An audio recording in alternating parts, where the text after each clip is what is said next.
من الشیطان الرجیم بسم اللہ الرحمن الرحیم قد سألها قوم من قبلكم ثم أصبحوا بها كافرين صدق الله مولانا العظیم ببرکات ان اللہ وملائکته یصلون علی النبی یا ایھا الذین آمنوا صلوا علیہ وسلموا تسلیما اللهم صل علی سیدنا مولانا محمد وعلی آل سیدنا مولانا محمد وبارک وسلم صلاۃ و سلام علیک یا سیدی یا رحمت للعالمین۔ معزز سامعین و ناظرین، سورہ المائدہ کی آیت نمبر 102 آپ احباب نے سماعت فرمائی ہے۔ اس آیہ کریمہ میں اللہ رب العالمین نے ارشاد فرمایا قد سألہا، تحقیق جو وہ سوال کرتے ہیں۔ کل بھی ہم نے پڑھا تھا کہ بے ڈھنگے سوالات انبیاء علیہ السلام کے اوپر کرنا یہ سب سے بڑی جہالت و بیوقوفی ہے۔ جیسے کہ سورہ البقرہ میں پڑھ چکے ہیں، جب ایک قوم سے قتل ہوا، اس قتل کے سراغ کے لیے اللہ کے نبی نے کہا کہ آپ کو ایک گائے ذبح کرنی پڑے گی۔ وہ گائے ذبح ہوگی اور اس کا جو گوشت کا پیس ہے وہ اس لاش کو لگایا جائے گا جو قتل ہو چکی ہے۔ اب دیکھیں نا، یہ وہ ساری چیزیں ہیں جو انسانی عقل میں، حیرت میں، انسان کے دماغ سے سب یہ ماورا ہے کہ کیسے وہ گائے ذبح ہوگی، اس لاش کا ٹکڑا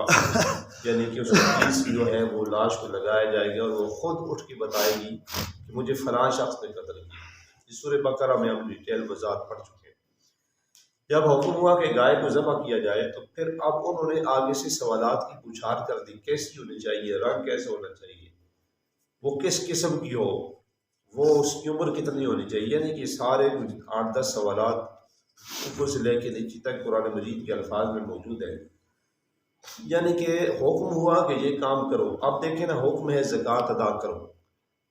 حکم ہے نماز پڑھو، حکم ہے صدقات دو، خیرات کرو، نیکی کے کاموں میں سب کو دو۔ یہ سارے احکامات اللہ کے نبی نے ہمیں دیے ہیں۔ اب کوئی بیوقوف شخص اٹھ کے کہے کہ زکوٰۃ کیسے دیں، ہمارا مال اس سے کم ہو جائے گا۔ اگر 1 کروڑ روپیہ کسی کے پاس ہے، سال بعد زکوٰۃ نکالتا ہے تو وہ اچھی والی رقم بنتی ہے، وہ اس کے مال سے گڑ جائے گی، مال کم ہو جائے گا۔ یہ سوالات اس کے نقشے میں آتے ہیں، ذہن میں آتے ہیں۔ 1 لاکھ ہے تو 2.5% دیا جائے گا تو 2500 بنیں گے۔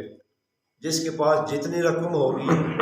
وہ اس رقم کو تقسیم کر دے 40 کے اوپر، وہ اس کی زکوٰۃ نکل آئے گی۔ یہ یعنی کہ آسان فارمولہ ہے۔ تو پھر اسی لحاظ کے ساتھ اگر کسی کو کہا جائے کہ نماز پڑھو، نماز قائم کی جائے 750 مقام پہ قرآن میں ہے، اور اللہ کے نبی نے فرمایا الصلاۃ معراج المومنین۔ اب یہاں پہ کوئی شخص سوال اٹھانے لگ جائے، بے ڈھنگے سوال، ہماری نیند خراب ہو جائے گی، ہم صبح آئیں گے ہمیں سردی لگ جائے گی، یعنی کہ اس قسم کے یہ سب بے ڈھنگے سوال ہیں۔ فرمایا قد سألہا، تحقیق جن لوگوں نے سوال کیا، قوم، کسی بھی قوم نے، قوم کا مطلب ہوتا ہے جماعت۔ مثلا کہتے ہیں جی پاکستانی قوم ہے، قوم کا مطلب یہ ہوتا ہے ایک فرد نہیں، 2 نہیں، بلکہ وہ تمام ایک مجتمع لوگوں کو قوم کا لفظ استعمال کیا جاتا ہے۔ تحقیق سوال کیا ہے قوم نے من قبلکم، تم سے پہلے بھی، یعنی کہ یہ کوئی بات انوکھی نہیں ہے کہ تم ہی یہ بے ڈھنگے سوال کرتے ہو، تم سے پہلے بھی کئی قومیں آتی رہیں، انبیاء کے اوپر سوالات کی پوچھاڑ کرتے رہے۔ ثم اصبحوا بها کافرین، پھر وہ ہو گئے ان لوگوں میں سے جو منکرین ہیں۔ اب دیکھیں قرآن نے بڑے واضح طور پہ یہ بات کہہ دی۔ ہمارے ساتھ بھی کچھ ایسے معاملات ہوتے ہیں کیونکہ ہم مسند رسول پہ بیٹھے ہوئے ہیں، یہاں پہ ہمیں بہت ساری چیزیں فیل کرنی پڑتی ہیں اور فیس کرنی پڑتی ہیں، اور ہر شے کو جب ہم فیس کرتے ہیں تو ہم بجائے اپنے چہروں کے اوپر شکم لانے کے، ہم اعلیٰ ظرفی کے ساتھ ان کا جواب دیتے رہتے ہیں۔ بہت سارے ایسے معاملات آتے ہیں کہ ایک ہی شخص ایک ہی سوال ہم سے ممکن ہے 100 بار بھی کرے، ایک ہی سوال آج کیا، کل پھر وہ سوال کر دیا، 10 دن بعد پھر سوال کر دیا، مہینے بعد پھر ایک ہی سوال کو رپیٹ کر دیا گیا۔ وہ اس وجہ سے وہ شخص رپیٹ کرنے والا ہے شاید کہ آج جو میں نے سوال پوچھا ہے کل اس کا کیا جواب ملتا ہے، پھر 10 دن بعد وہی سوال ہم سے پوچھ لیا، پھر اس کے ذہن میں یہ نقشہ ہوتا ہے کہ اب اس کا جواب کیا آئے گا۔ ارے ناداں، تو 1000 بار بھی یہ سوال ہم سے پوچھے، جواب وہی ہے جو پہلے دن ہم نے دے دیا۔ یہ نہیں ہے کہ تو نے آج سوال اور پوچھا، سوال پوچھا ہم نے جواب دے دیا، 10 دن بعد وہی سوال پوچھتے ہو، جواب ہم نے وہی دینا ہے جو تم نے کل دیا تھا، یہ نہیں کہ وہ جواب بدل جائے گا۔ قرآن کا حکم تعصب قیامت تک کے لیے بدلے گا نہیں۔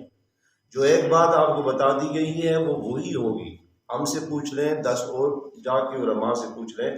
جو ایک عالم دین نے آپ کو کسی بھی پیراگراف کے اوپر جواب دے دیا وہ حتمی ہے، وہ وہی ہوگا، اس میں رد و بدل نہیں ہوگی۔ مثلا ایک شخص سود کے حوالے سے آ کے بات کرتا ہے، پوچھتا ہے جی سود کیا ہے، میں فلاں جگہ سے پرافٹ لیتا ہوں، وہ تو سود نہیں ہے۔ تو ہم کہیں گے کہ اب کیونکہ سود کا جو لفظ ہے یہ عام ہو چکا ہے، لوگ ناپسند کرتے ہیں، اور سود لینے والا جہنمی ہے، اور اس کی کم سے کم جو اس کی سزا یہ ہے کہ وہ ایسے ہے کہ جیسے وہ ماں کے ساتھ زنا کر رہا ہے، سود خور کوئی بھی ہو، کہیں بھی ہو۔ تو وہ جا کر کے سوال کرتا ہے جی ہم تو پرافٹ لے رہے ہیں۔ اب سود کا نام چینج کر کے اس نے پرافٹ میں جو ہے اس کو متغیر کر دیا، پرافٹ میں کنورٹ کر دیا ہے، تو وہ سود ہے۔ اب وہی سوال آ کر کے 10 بار ہیر پھیر کر کے پوچھے گا، جواب تو وہی بنے گا نا، سود ہے، اور سود اللہ کے ساتھ اعلان جنگ ہے، جیسے قرآن میں بتایا گیا۔ تو بعض لوگوں کا یہ ذہن ہوتا ہے کہ ممکن ہے کہ آج ہم یہ سوال پوچھتے ہیں، ممکن ہے 10 دن بعد، 20 دن بعد، مہینے بعد ممکن ہے اس سوال میں کوئی ریلیف مل جائے ہمیں۔ یہاں پہ ریلیف ملنے والی بات نہیں ہے کہ جو ریلیف تمہیں یہاں سے ملے اور بہت سارے ادارے تمہیں دے دیتے ہیں اور تمہیں دوڑ کے جو ہے وہ بالکل پاک صاف بنا دیتے ہیں، یہاں یہ بات نہیں۔ یہاں جو جرم ہے تمہارا وہ جرم باقی رہے گا، اور جو تم نے غلط کام کر دیا وہ تمہارے اوپر غلط کام کی مہر لگ گئی، اب وہ مہر اور سٹیمپ وہاں سے ہٹ نہیں سکتی، کیونکہ اللہ کے قرآن کا فیصلہ ہے۔ وہ فیصلہ یہ ہے کہ الیوم نختم علی افواہہم، وہ جو دن آئے گا قیامت والا دن، اس دن کیا ہوگا، نختم علی افواہہم، تمہارا جو منہ ہے جس سے تم بات کرتے ہو اس کے اوپر تو سٹیمپ لگ جائے گی، مہر لگ جائے گی۔ نختم خاتمہ سے، اس کا معنی یہ ہے کہ مہر لگا دینا۔ اسی طرح یہ لفظ قرآن مجید میں بے شمار مقامات پہ موجود ہے۔ کہیں فرمایا ختم اللہ علی قلوبہم، ہم نے ان کے دلوں کے اوپر مہریں لگا دی، ختم اللہ علی قلوبہم وعلی سمعہم وعلی ابصارہم، ان کی سماعتوں کے اوپر بھی اور ان کی آنکھوں کے اوپر بھی کیا ہے، اللہ کی طرف سے مہر ہیں۔ ختم اللہ علی قلوبہم وعلی سمعہم وعلی ابصارہم غشاوۃ، اب ان کی آنکھوں کے آگے پردے ہیں، حق انہیں نظر نہیں آتا، حق یعنی کہ ہونے کے باوجود وہ حق کو حق کہتے نہیں، وہ برائی کو برائی جانتے نہیں، معلوم ہونے کے باوجود پتہ ہے کہ یہ راستہ اچھا نہیں ہے، اس راستے سے پھٹک جائیں گے، گم ہو جائیں گے، منزل ملتی نہیں، خام خواہ ہوا میں باتیں کرنی ہے۔ غشاوتن کو میں معنی سمجھا رہا ہوں بڑے سلیس انداز میں، بڑے آسان پیرائے میں، تاکہ آپ لوگ سمجھ سکیں۔ وَلَهُمْ عَذَابٌ عَظِيمٌ، قرآن کہتا ہے کہ یہ وہ لوگ ہیں کہ جن کی دلوں کے اوپر مہریں آ چکی ہیں، سمجھانے کے باوجود نہیں سمجھ رہے، 100 بار پوچھنے کے بعد بھی سوال ان کے ذہنوں میں وہی ڈگمگاتا ہے کہ شاید ہمیں ریلیف مل جائے۔ تو قرآن کہتا ہے غشاوۃ وَلَهُمْ عَذَابٌ عَظِيمٌ، ایسے لوگوں کے لیے عذاب عظیم ہے۔ اب قرآن نے عذاب کی مختلف قسمیں بتائی ہیں، کہیں عذاب عظیم بتایا ہے، کہیں عذاب علیم بتایا ہے، کہیں عذاب مہین، یہ سب کی سب عذاب کی قسمیں ہیں، اور وہ عذاب بڑا سخت ہونا ہے، کوئی معمولی عذاب نہیں ہے۔ فرمایا کہ یہ جو ان کے بے ڈنگے سوال ہیں، قد سالہا، کوئی بھی قوم کرتی ہے، تم سے پہلے کئی آئے اور کئی گزر گئے، اور کئیوں نے انبیاء کے اوپر سوال کیے۔ جب انبیاء کے اوپر سوال کر سکتے ہیں لوگ، تو جو وارثان انبیاء ہیں، العلماء من ورثۃ الانبیاء، جو علماء دین ہیں، علماء حقہ ہیں، وہ انبیاء کے وارث ہیں۔ جیسے انہوں نے سہولتیں کاٹی ہیں، یہاں پہ بیٹھنا کوئی یعنی کہ پھولوں کی سیج نہیں ہے کہ کوئی شخص کہے جی بڑا آسان کام ہے، یہاں پہ بہت کچھ برداشت کرنا پڑتا ہے، یہاں پر بیٹھ کے آپ کو بھوک برداشت کرنی پڑتی ہے، یہاں پر رہ کے آپ کو ہر طرح کی یعنی کہ آزمائشیں برداشت کرنی پڑتی ہے۔ ممکن ہے کہ یہاں پہ بیٹھنے والا شخص 10 دن کے ساتھ اس کے گھر میں راشن نہ ہو، یہ ممکن ہو سکتا ہے، کیونکہ جس انداز کے ساتھ مہنگائی کا طوفان ہے وہ صرف آپ ہی کے لیے نہیں ہے، وہ ہر ایک شخص کے لیے۔ ممکن ہے کہ یہاں بیٹھا شخص اس کے گھر میں 10 دن سے راشن نہ ہو، مگر وہ سمائلنگ فیس کے ساتھ آپ سے ملتا پھرے، اور آپ کی ہر سوال کا جواب بڑے ہی بہترین لہجے میں آپ کو دیتا رہے، اور 100 بار سوال پوچھنے کے باوجود بھی وہ اسی انداز کے ساتھ، اسے میٹھے لہجے کے ساتھ، اس کے یعنی کہ چہرے کے اوپر کوئی شکم نہیں، اس کے چہرے کے اوپر کوئی غم و غصہ کی لہر نہیں، وہ آپ کو بتا رہا۔ یہی سوال اگر آپ کہیں جا کر کسی اور شعبہ زندگی کے ساتھ متعلق رکھنے والے لوگوں سے جا کے ایک بار سوال پوچھیں، دوسری بار سوال پوچھنے کے لیے جائیں گے وہ آپ کو کہے گا تم پاگل تو نہیں ہے، ایک ہی سوال ہم سے دوسری بار پوچھنے آ گیا۔ صرف ایک بار سوال پوچھنے کے بعد دوسری بار وہی سوال اس سے پوچھیں گے، وہ آپ کو آگے سے یہ جواب دے گا۔ مگر کہیں بھی کسی بھی عالم دین کے پاس چلے جائیں، ایک ہی سوال کو 1000 بار بھی پوچھیں گے، آپ کو جواب بڑے آسان طریقے سے دیا جائے گا۔ یہ ہے عالم دین میں فرق اور ایک جاہل کے اندر فرق۔ جاہل وہ شخص ہے جو کسی کا سوال سن کر اس کو جواب نہ دے سکے بلکہ آگے سے شیخ پا ہو جائے، غصے کے انداز کے ساتھ اس سے بات کرے۔ تو فرمایا قد سألہا، تحقیق سوال کرتے رہے اس سے قبل بھی قومیں من قبلکم ثم اصبحوا بها کافرین، پس وہ ہو گئیں اپنے کفر میں آگے بڑھنے والی۔ اب ایک شخص آپ کو سود کے حوالے سے بتا رہا ہے، ایک شخص آپ کو قرآن مجید برہان رشید کی وہ بحر العلوم میں سے وہ موتی بکھیر کے دے رہا ہے، اس کے باوجود سوال کرنے والا سائل اگر وہ بات نہیں مانتا، ایک کان سے سنتا ہے دوسرے سے نکال دیتا ہے، 10 دن بعد 20 دن بعد مہینے بعد وہی سوال لے کے آ بیٹھتا ہے، وہ مطمئن نہیں ہوتا۔ یعنی کہ اگر کسی ڈاکٹر کے پاس چلے جائیں آپ کو کوئی بھی وہ میڈیسن دیتا ہے، آپ وہ میڈیسن پڑھتے ہیں، پڑھنے کے باوجود آپ مطمئن نہیں ہیں کہ اگر میں یہ استعمال کروں گا تو ممکن ہے یہ بیماری کے ساتھ مجھے کوئی اور لگ جائے، تو وہ آپ 100 حکماء اتباع اور ڈاکٹروں کے پاس چلے جائیں، کیونکہ آپ مطمئن نہیں ہیں اس علاج سے، آپ کا ذہن مطمئن نہیں ہے کہ میں کون سا علاج جو ہے وہ کرواؤں۔ آج کل 3 علاج چل رہے ہیں، ہومیوپیتھک ہے، یہ حکماء ہیں، اور دوسرا ایلوپیتھک، یہ 3 قسم کے علاج اس وقت چل رہے ہیں، تینوں ایک دوسرے کو نہیں مانتے۔ اگر وہ میڈیسن جو آپ حکماء اور اتباع کیونکہ جڑی بوٹیوں سے علاج کرتے ہیں، ان کی میڈیسن آپ کھا رہے ہیں تو دوسروں کے پاس جائیں گے، وہ کہیں گے اس کو ریجیکٹ کر دیں گے، کہیں گے اس کو بند کر دو، جو ہم کہہ رہے ہیں وہ استعمال کرو۔ ان کی شروع کریں گے تو دوسروں کے پاس چلے جائیں گے، وہ جو قطروں والا علاج کرتے ہیں وہ کہیں گے اس کو بند کر دو، ہماری شروع کر دو۔ یعنی کہ اس شعبے میں، شعبہ صحت کے اندر بھی جو اس وقت لوگوں کی صحت ٹھیک کرنے والے لوگ ہیں، حکماء ہیں، اتباع ہیں، ڈاکٹر حضرات ہیں، یہ ایک دوسرے کے علاج کو نہیں مانتے۔ حالانکہ بات تو ایک ہی ہے، علاج کرنا ہے، مگر وہ ایک دوسرے کے ساتھ جو ہے واللہ عالم کس وجہ کے ساتھ ایک دوسرے کے طریقہ علاج کے ساتھ اختلاف رکھتے ہیں۔ تو لہٰذا وہ شخص سوال پوچھنے والا کوئی بھی بے ڈنگا اگر سوال پوچھتا ہے تو جواب اس کو مل جاتا ہے، مگر جواب ملنے کے باوجود وہ اس سے مطمئن نہیں ہوتا، پھر آ کر کے سوال پوچھتا ہے۔ ہمارے ساتھ بے تحاشا ایسے واقعات موجود ہیں،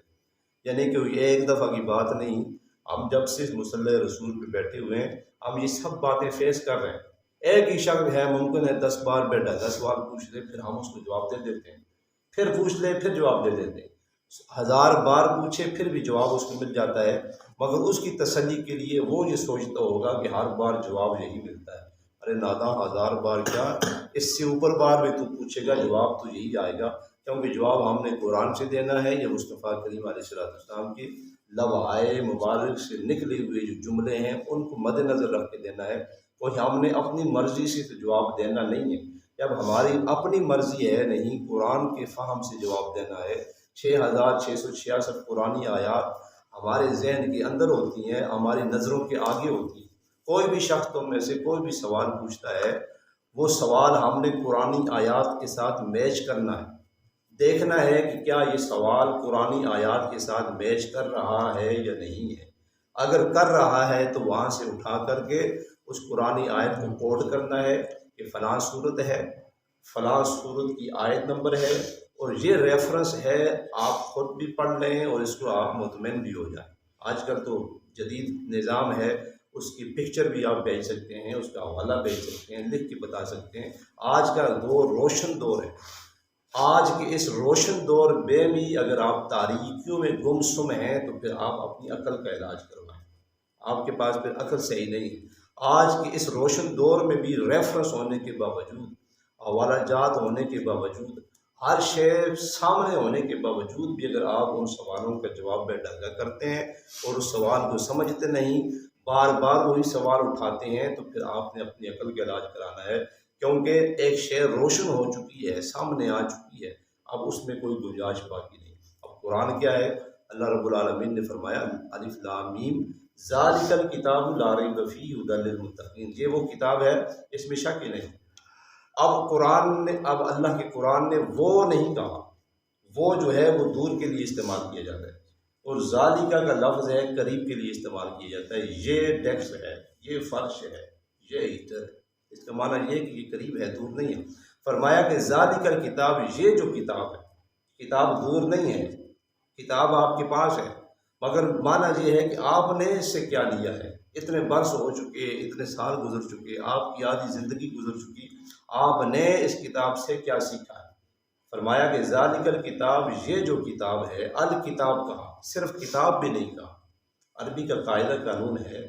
جس لفظ کے اوپر الف لام آ جائے وہ خاص ہو جاتا ہے، وہ لفظ ممتاز ہو جاتا ہے، وہ عام چیزوں سے ہٹ کر کے اعلیٰ بن جاتا ہے۔